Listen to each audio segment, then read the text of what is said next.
Hai semuanya, kami mahasiswi dari Universitas Katolik Musi Caritas Palembang, kelas SA 202 Program Studi Akuntansi.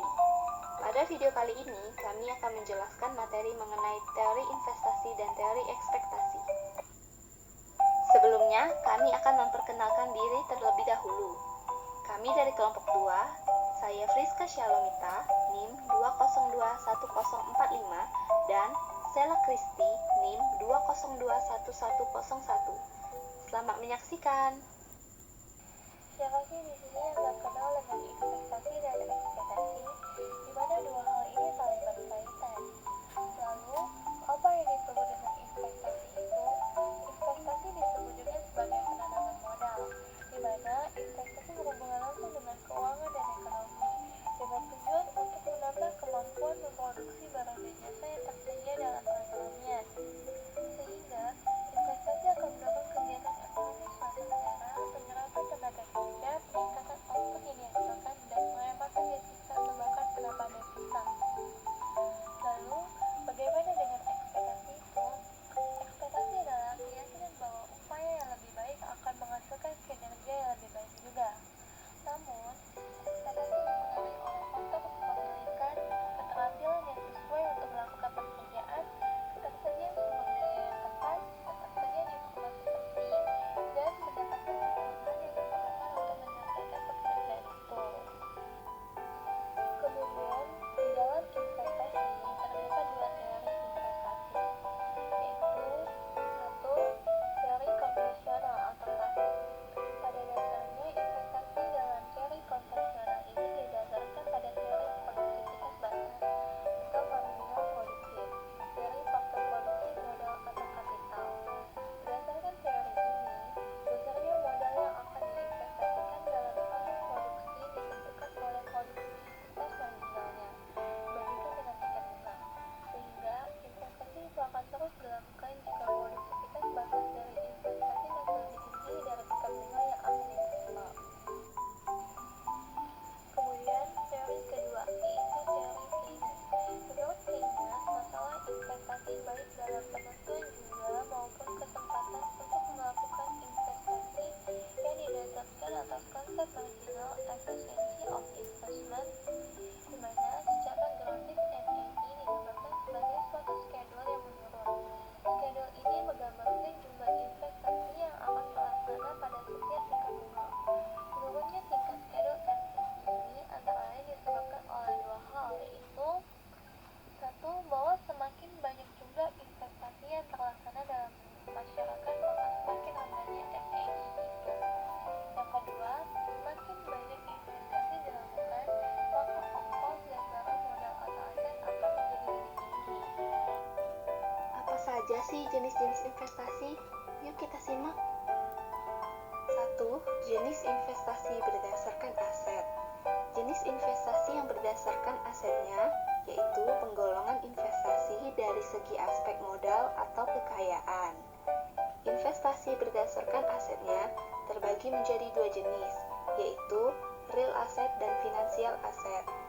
Real asset adalah investasi yang berwujud seperti gedung-gedung, kendaraan, dan lain-lain.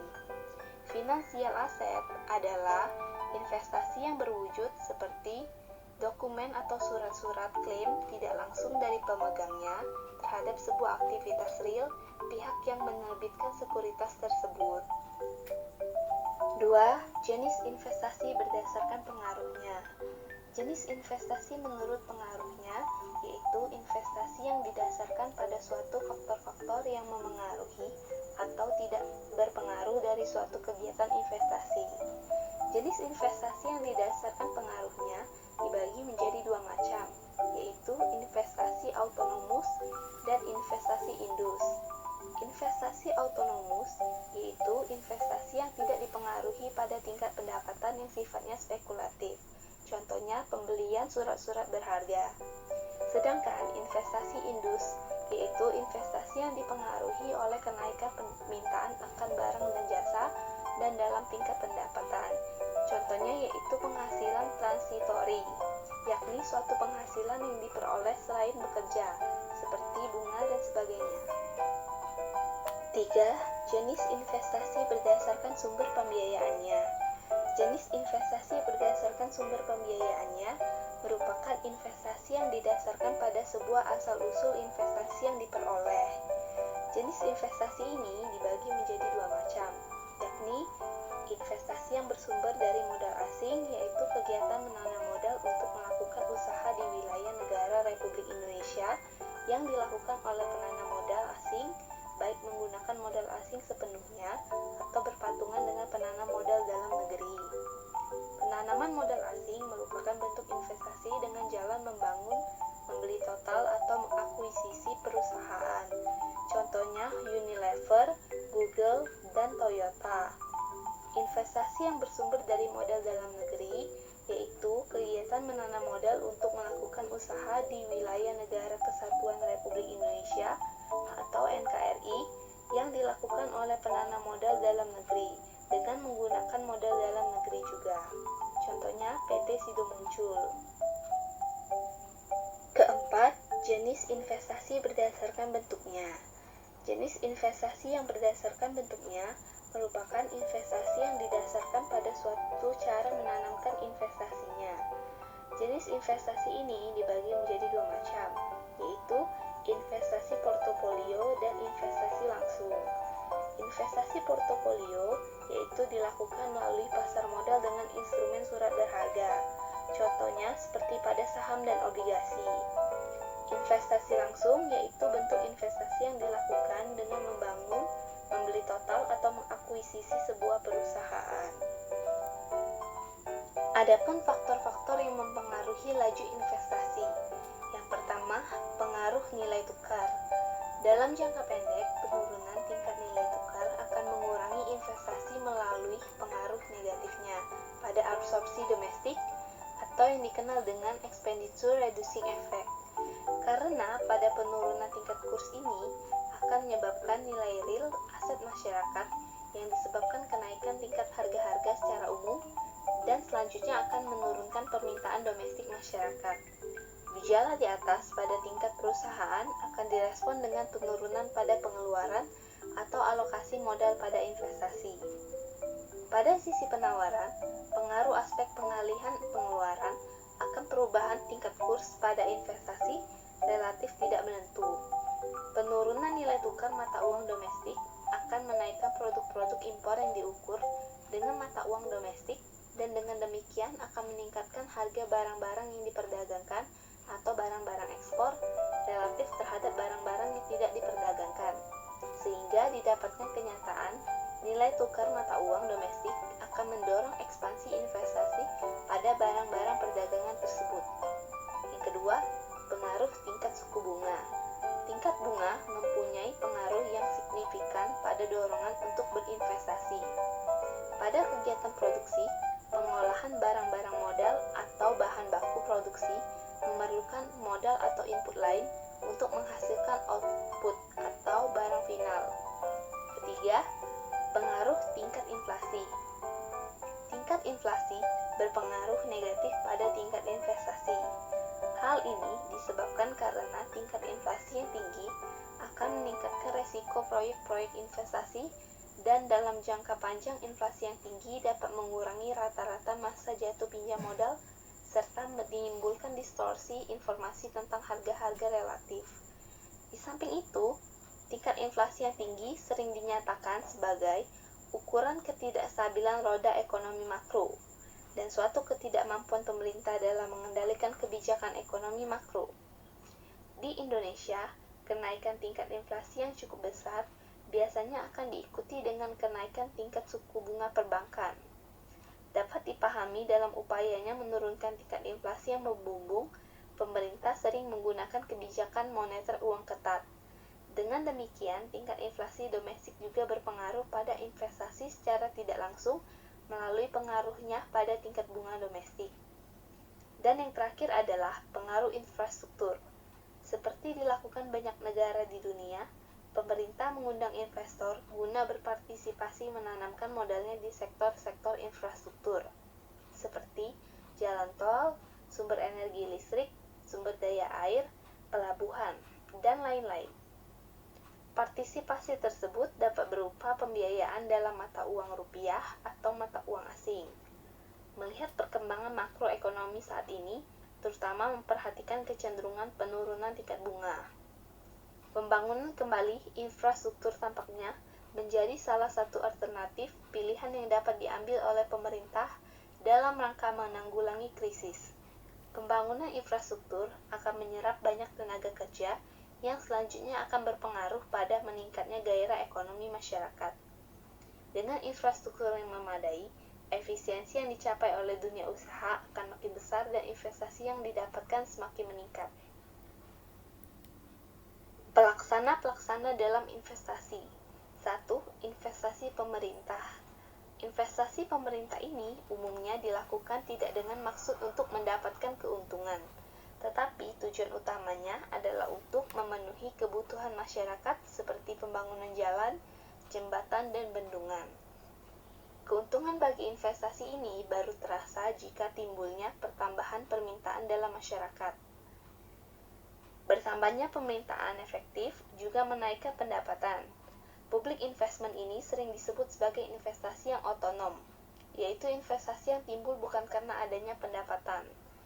Investasi ini tidak menarik bagi swasta, karena investasi ini memerlukan biaya yang sangat besar dan investasi ini tidak memberikan keuntungan secara langsung, melainkan secara berangsur-angsur dalam beberapa tahun. Berikut adalah bentuk kurva autonomous investment. Berdasarkan kurva tersebut, besar kecilnya investasi tidak dipengaruhi oleh tingkat pendapatan, tetapi dapat berubah oleh karena adanya perubahan faktor-faktor di luar pendapatan, sekalipun investasi ini tidak dipengaruhi oleh pendapatan, tetapi akibat dari tingkat pendapatan dalam masyarakat. Yang kedua, investasi swasta atau private investment. Private investment adalah jenis investasi yang dilakukan swasta dan ditunjukkan untuk memperoleh pendapatan dan diiringi oleh karena adanya pertambahan pendapatan. Oleh karena itu, apabila pendapatan bertambah, konsumsi bertambah dan bertambah pula efektif demand. Investasi ini disebut juga sebagai induced investment, yang berarti suatu investasi yang ditimbulkan oleh sebab bertambahnya permintaan yang sumbernya terletak pada penambahan pendapatan. Berikut adalah kurva induced investment. Pada kurva tersebut diletakkan pada sumbu tegak, sedangkan sumbu datar untuk menyatakan pendapatan. Fungsi investasi ini adalah I atau Y, di mana fungsi ini menyatakan tingginya tingkat investasi terimbas pada berbagai tingkat pendapatan. Fungsi investasi ini naik dari kiri ke bawah, ke kanan atas, dan mulai dari suatu tingkat pendapatan tertentu. Fungsi investasi I itu juga dilukiskan sedemikian rupa, sehingga memotong sumbu Y dari bawah. Hal ini dimaksudkan untuk menyatakan bahwa investasi negatif pada suatu tingkat pendapatan yang rendah.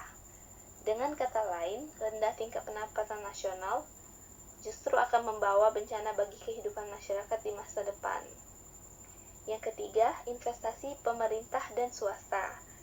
Jenis investasi yang dilakukan oleh pemerintah dan swasta adalah investasi luar negeri atau foreign investment.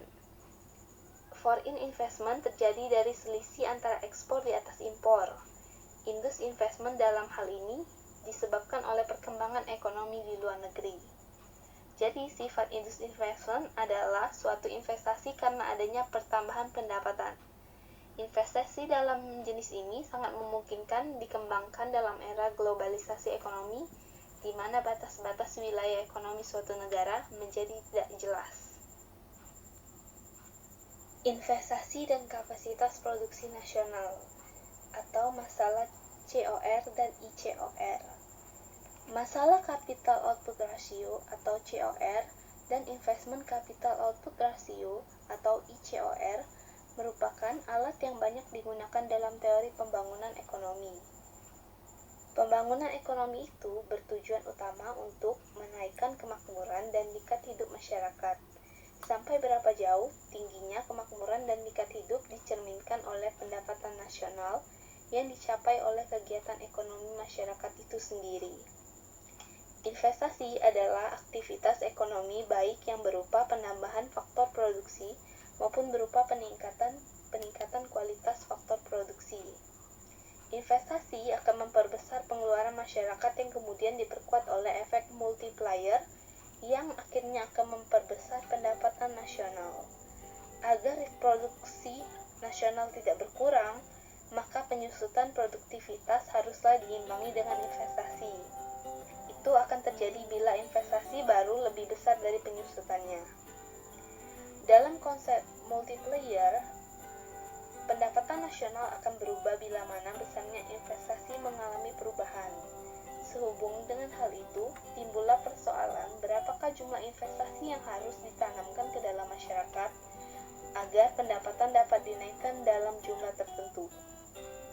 Hal ini tergantung pada COR, yaitu angka yang menyatakan perbandingan atau rasio antara besarnya investasi dengan besarnya hasil produksi nasional. Rumus perhitungan COR adalah COP sama dengan K per Q, di mana K merupakan jumlah investasi yang diperlukan, dan Q merupakan besarnya hasil produksi nasional yang ingin dicapai dengan investasi tersebut. Sedangkan rumus perhitungan ICOR adalah ICOR sama dengan delta K per delta Q, di mana K merupakan jumlah investasi yang diperlukan dan Q merupakan besarnya hasil produksi nasional yang ingin dicapai dengan investasi tersebut. Oleh karena itu, maka untuk menghitung besarnya kapasitas produksi nasional dapat digunakan COR. Dengan rumus di bawah ini, yaitu ICOR sama dengan delta K per delta Q. Untuk mencari Q-nya dapat dihitung dengan K per COR. Untuk menghitung besarnya pertambahan kapasitas produksi nasional dapat digunakan ICOR. Dengan rumus di bawah ini yaitu ICOR sama dengan delta K per delta Q. Delta Q sendiri dapat dicari dengan rumus K per COR. Masalah besarnya penyusutan. Besarnya penyusutan dinyatakan dengan persentase D, bila mana besarnya kapasitas produksi nasional pada suatu tahun adalah K. Maka besarnya kapasitas produksi pada suatu tahun adalah DK. Pada akhir tahun itu juga kapasitas produksi nasional masyarakat yang baru adalah dengan rumus K min DK sama dengan 1 min D kali K. Kapasitas produksi masyarakat itu pada tahun berikutnya jika tidak ada investasi baru dengan sendirinya adalah tetap, yakni 1 min D kali K. Jumlah hasil produksi dalam tahun berikutnya adalah Q. Rumusnya adalah Q sama dengan 1 min D kali K bagi COR. Dan apabila dalam tahun berikutnya terjadi penambahan investasi baru, maka penambahan kapasitas produksinya adalah jumlah dalam tahun selanjutnya, yaitu Q1 sama dengan 1 min D kali K per COR tambah delta K per ICOR.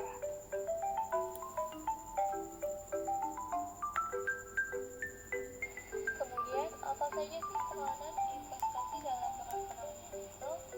Investasi dalam berbagai bentuknya akan memberikan banyak dampak kepada perekonomian suatu negara, ataupun dalam cakupan yang lebih kecil. Karena dengan terciptanya investasi akan membawa suatu negara pada kegiatan perekonomian tertentu. Investasi yang akan berlanjutan dengan suatu proses produksi akan menciptakan lapangan kerja, menciptakan barang dan jasa untuk dipasarkan kepada konsumen. Terjadi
tambah S.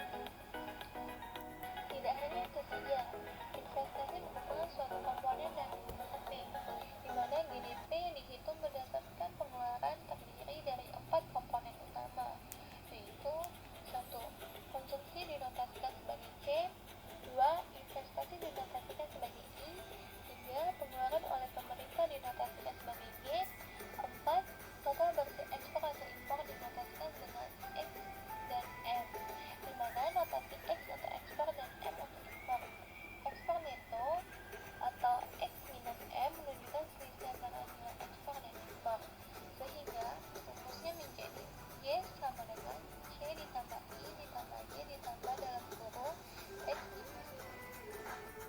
Kemudian kita lihat bagaimana pentingnya ekspektasi itu dalam ekonomi makro. 1. Adanya ekspektasi dalam model IFRS Keynesian yang mengatakan bahwa ekspektasi akan memegang peranan kunci dalam memainkan peristiwa berubahnya kurva IS. Namun terdapat juga ekspektasi yang mengenai kunci dalam menentukan slope kurva M. Yang kedua, ekspektasi dan fungsi konsumsi, di mana nilai aktual pengeluaran konsumsi dalam beberapa periode yang merupakan komponen kunci dari total pembelanjaan dalam ekonomi itu tergantung pada variabel yang diharapkan dari kasus pengharapan atau pendapatan pertemanan. Dan ketiga, ekspektasi dan hipotesis upah alamiah. Kenaikan belanja agregat akan merangsang tenaga kerja, sehingga terdapat metode yang tepat, yaitu bagaimana kerja membentuk ekspektasi tentang hasil di masa datang yang dipengaruhi oleh pembelajaran agregat pada tenaga kerja. Kemudian adanya adaptasi hipotesis ekspektasi, di mana konsep pendapatan yang diekspektasikan maka ada kemungkinan untuk menguji hipotesis ekspektasi permanen krimen, di mana YHT pendapatan yang diharapkan pada periode T, YHT-1 pendapatan real dalam periode T, dan A adalah bilangan pecahan positif. Akan tetapi, jika A kurang dari 1 maka hal ini masuk akal. Namun terdapat kelemahan hubungan adaptasi hipotesis ekspektasi adalah pada variabelnya. Ekspektasi dibentuk secara terus-menerus sehingga ekspektasi selalu kurang dari variabel aktualnya. Dan apabila dimulai dengan seseorang mengekspektasikan bahwa tingkat inflasi 0% dan dibiarkan tingkat inflasi aktualnya 0% juga, kemudian membiarkan seseorang itu membentuk penyesuaian ekspektasi yang dihubungkan menurut persamaan berikut. IN pangkat FHT sama dengan 0,5 INV T minus 1 ditambah 0,5 INV T minus 2, di mana INVT adalah tingkat inflasi aktual dalam periode T dan IN pangkat FHT sama dengan tingkat inflasi yang diekspektasikan pada periode T.